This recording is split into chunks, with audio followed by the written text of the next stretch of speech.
Okay, so step three, what you need is basically what you see on the screen. So we have a pen, which I am going to be using right away.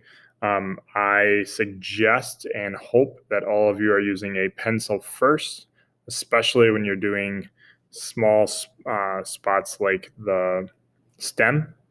And then I also have a little piece of scratch paper or a Post-it so that I can get the pen to work. If it's starting to die, I can just do little circles on there. Okay, so I'm going to push those out of view, and we're going to talk a little bit about the leaf. So we have the leaf that we cut out, okay, and we have our piece of paper. You are going to move this around until you put it in a spot that you like it, okay? We're going to be doing things to the background, but your main emphasis is going to be on the leaf, all right? So what you need to do is decide, do I want it in the middle? Do I want it off to the right side or the left side? Do I want it high? Do I want it low? All right? One thing that you can't do is have part of it going off of the paper. I want the main leaf here to fit on the paper. So I like that. I like how it looks. I'm gonna now get ready to trace it. So again, I really hope that you guys are using a pencil first. All right.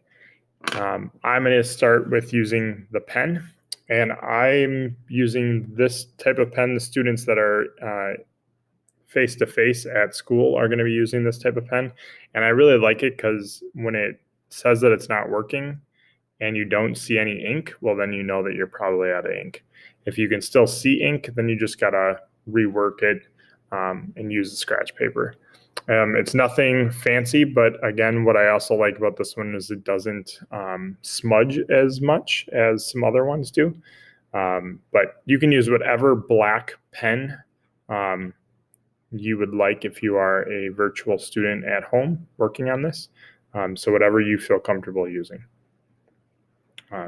So let's get started.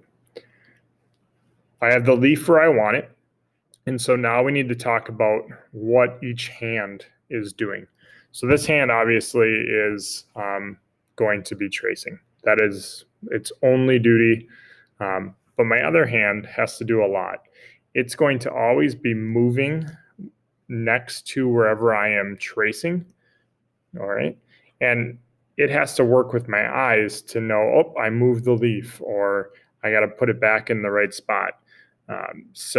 And then sometimes it has to kind of extend itself if I'm holding the stem down, like I'm going to do when I start, to make sure that that's down. But I also have, I don't have my hand in the way. I don't want to hold it down like this because that's going to make tracing difficult. So you have to really work with your eyes with your other hand to make sure that the leaf isn't moving. Okay, so we're going to get started. I like to start with the most fragile part, which is the stem. And so to do that, I'm going to start with one side at a time. So I'm coming along the end. You can see my thumb is holding it down, and then these hands are holding the leaf in place. So once I get that one side done, then I'm going to gently go right alongside of it, not pushing it because it'll move on me. And then once I get, for right now I have from here and here up, but I don't have the bottom here. So now I can hold this down with my thumb, and I should be able to just gently go around the sides. Okay, I can bring it up to kind of show you what that looks like. So a nice smooth line. Right? So that's the hardest part. Now I'm going to treat this kind of like how I cut it. So I'm going to do as many almost straight lines as possible.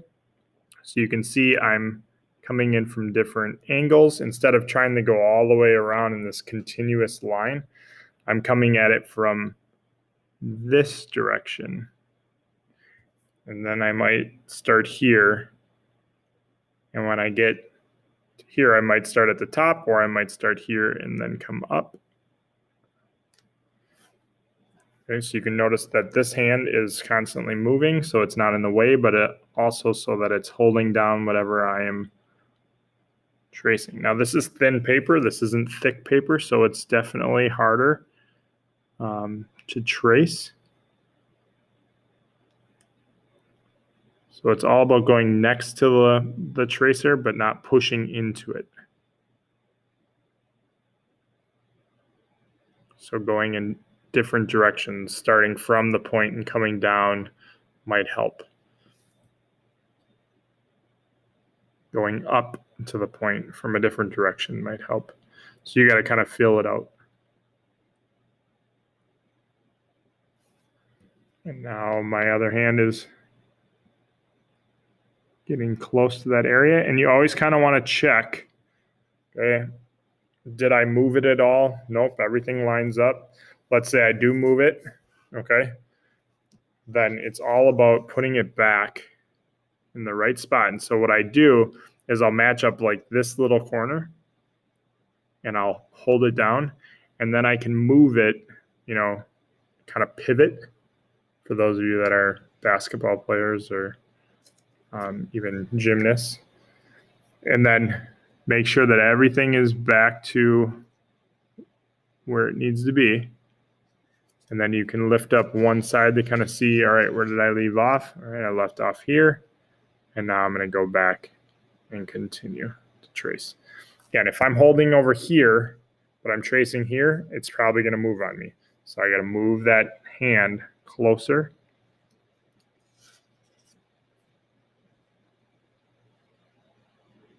And sometimes I just use a finger. So you'll notice my pointer finger is almost following it.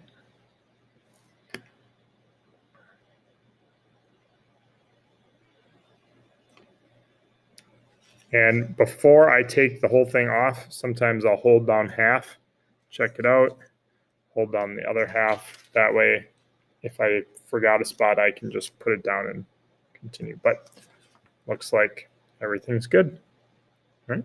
So if you did it with pencil, like I asked you to, hopefully, because I did not remind you, and hopefully you're watching the video first, do it lightly, and then you're going to go over it with pen, and then wait a whole day and then go back and erase it. Sometimes if you do the pen and you erase the pencil lines right away, sometimes it'll smear. Okay. That is step 3.